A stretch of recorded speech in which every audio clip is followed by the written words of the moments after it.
Hi dear student, स्वागत करती हूँ आप सभी का आपके अपने यूट्यूब चैनल सितंबर शिल्पी चैनल पे। फ्रेंड्स, आपकी प्रीवियस ईयर क्वेश्चन की सीरीज चल रही है जिसमें से पार्ट 1 हो गया है प्रीवियस ईयर का। आज पार्ट 2 है।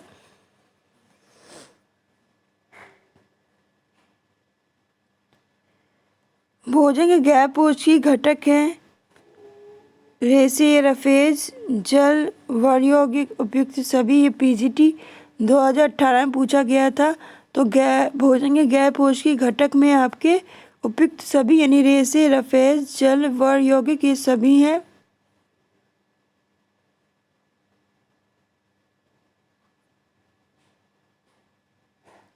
फिर ट्राई डीजल टेस्ट निम्न में से किससे संबंधित है?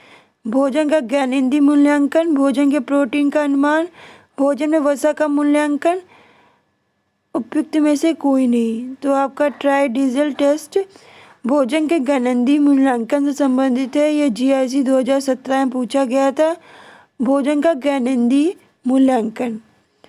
फिर है भोजन शरीर में निम्न में से कौन सा कार्य करता है? शारीरिक कार्य, सामाजिक कार्य, मनोवैज्ञानिक कार्य, उपयुक्त सभी। तो भोजन शरीर में निम्न में से कौन सा कार्य करता है? तो उपयुक्त सभी। शारीरिक कार्य भी करता है, सामाजिक कार्य भी करता है और मनोवैज्ञानिक कार्य भी करता है।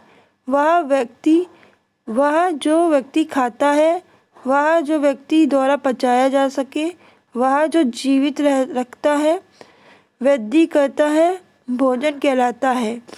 भोजन हमारे शरीर के लिए निम्न कार्य करते हैं: शारीरिक कार्य, सामाजिक, मनोवैज्ञानिक कार्य। किसी उत्पाद पर एमआरपी से क्या अभिप्राय है? न्यूनतम फुटकर मूल्य, अधिकतम फुटकर मूल्य, सूक्ष्म फुटकर मूल्य। उपयुक्त में से कोई नहीं। यह आपका जीआईसी 2015 में क्वेश्चन पूछा गया था। तो किसी उत्पाद पर एमआरपी से तात्पर्य है अधिकतम फुटकर मूल्य, मैक्सिमम रिटेल प्राइस। निम्न में से कौन सी विधि व्यक्ति के पोषण स्तर का आकलन नहीं करती? ये आपका असिस्टेंट प्रोफेसर में पूछा गया था 2014 में। 24 घंटे के बाद विधि, उम्र अनुसार लंबाई, जैव रासायनिक विधि, रचना विधि। निम्न में से कौन सी विधि व्यक्ति के पोषण स्तर पर आकलन नहीं करती है? 24 घंटे बाद विधि, उम्र अनुसार लंबाई, जैव रासायनिक विधि, रचना विधि।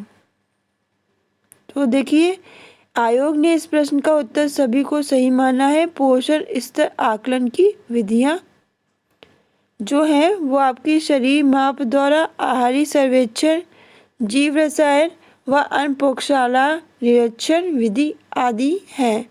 तो आपका इसका आंसर यही है, शारीरिक माप द्वारा, आहारी सर्वेक्षण, जीव रसायन, अन्य प्रयोगशाला निरीक्षण आदि हैं। तो आयोग ने इस प्रश्न का उत्तर को सही माना है, सभी उत्तर को सही माना है। उन्होंने कहा जितने भी ये उत्तर है ये सभी इसके आकलन। उन्होंने कहा निम्न में से कौन सी विधि व्यक्ति के पोषण स्तर का आकलन नहीं करती है? तो आयोग ने इन सभी को सही माना है कि ये सब पोषण स्तर का आकलन नहीं करती हैं। और पोषण स्तर की जो विधियां हैं वो ये हैं।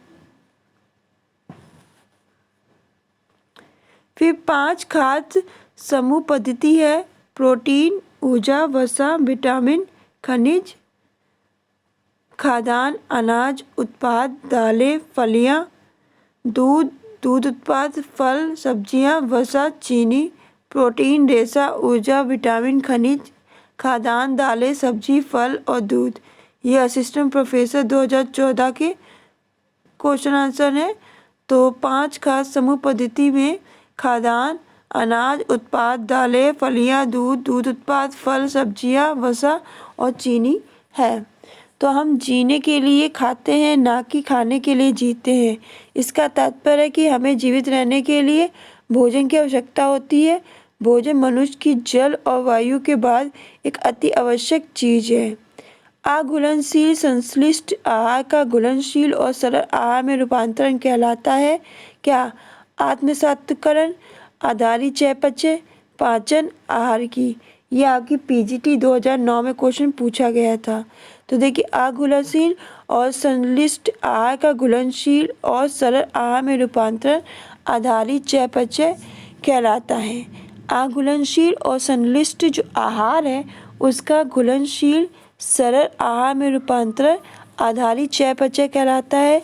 शरीर के जीवित रहने के लिए अनिवार्य न्यूनतम शक्ति ऊर्जा प्रदान करने के लिए होने वाला चयापचय आधारित चयापचय के अंतर्गत आता है। तो ऊर्जा प्रदान करने के लिए होने वाला जो भी चयापचय है वो आधारित चयापचय के अंतर्गत आता है। फिर राल क्या है? जो आपकी राल है वो क्या है? वर्णक है, रंजक है, रंग है कि धागा है? ये पीजीटी 2006 में पूछा गया था। राल क्या है? वर्णक है, रंजक है, रंग है, धागा है? तो राल वर्णक है, तो इस बात को याद रखिएगा। राल या रेजिन गोंद जैसा हाइड्रोकार्बन द्रव होता है जो वृक्षों का छाल और लकड़ी से निकलता है।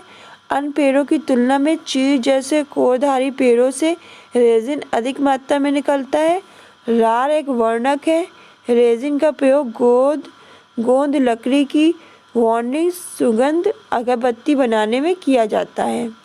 डॉक्टर एम स्वामीनाथन द्वारा निम्न में से कौन से खाद्य वर्ग की अनुशंसा की गई? 4 खाद्य वर्ग की, 5 खाद्य वर्ग की, 7 खाद्य वर्ग की, 11 खाद्य वर्ग की। और ये क्वेश्चन आपके टीजीटी 2004 में पूछा गया है। तो डॉक्टर एम स्वामीनाथन द्वारा निम्नलिखित में से कौन से खाद्य वर्ग की अनुशंसा की गई? 4 खाद्य वर्ग की, 5 खाद्य वर्ग की, 7 खाद्य वर्ग की या 11 खाद्य वर्ग की? तो राइट आंसर है आपकी 11 खाद्य वर्ग की। तो डॉक्टर एम स्वामीनाथन द्वारा निम्नलिखित 11 वर्ग की अनुशंसा की गई। अनाज व ज्वार, बाजरा, दालें, गिरियाँ, तिलहन, सब्जियां, फल, दूध से बने पदार्थ, अंडे, मांस, मछली, अन्य प्राणिज वसा, तेल, शक्कर, अन्य स्टार्च युक्त आहार, मिर्ची, मसाले। पोषक की स्थिति का वर्गीकरण किया जाता है इस रूप में: अच्छी व बुरी, पोषित, अतिपोषित, अपर्याप्त, पर्याप्त, अनुकूलतम, अल्पतम। तो आपकी पोषक की स्थिति का वर्गीकरण किया जाता है। ये पीजीटी 2005 में पूछा गया था। अच्छी, बुरी, कुपोषित, अतिपोषित, अपर्याप्त, पर्याप्त, अनुकूलतम, अल्पतम। तो इसका राइट आंसर है आपका कि मुख्य रूप से पोषण की स्थितियों को 3 प्रकार की होती हैं: उत्तम, अनुकूलतम, अपर्याप्त पोषण यानी अल्पतम पोषण।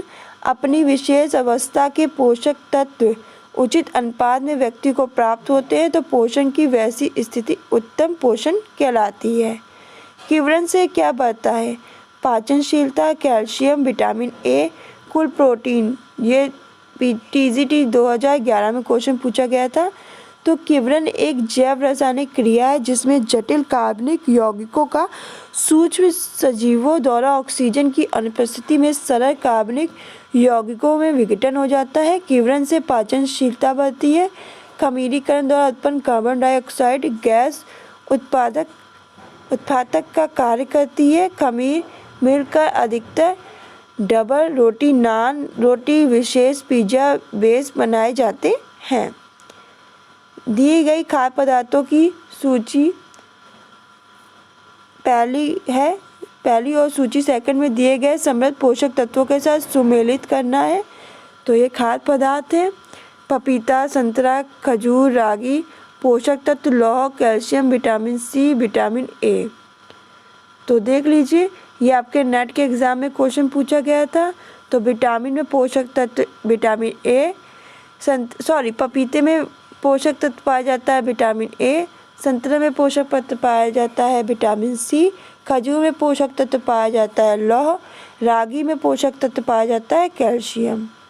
तो फ्रेंड्स, ये क्वेश्चन आंसर थे कि पपीते में आपको विटामिन ए, संतरे में विटामिन सी, खजूर में लौह, रागी में कैल्शियम। तो ये नेट के एग्जामिनेशन में पूछा गया था। तो फ्रेंड्स, ये थे आपके कुछ प्रीवियस ईयर क्वेश्चन, इनको नोट डाउन कर लीजिए क्योंकि घूम फिर के एग्जामिनेशन में यही पूछे जाते हैं। ये सीरीज़ चलती रहेगी और मैं आपको क्वेश्चन आंसर कराती रहूँगी। आप लोग नोट डाउन कर लीजिए, सभी के लिए इम्पॉर्टेंट है। तो फ्रेंड्स, आज के लिए बस इतना ही। मिलते हैं नेक्स्ट क्लास में नेक्स्ट टॉपिक के साथ। धन्यवाद।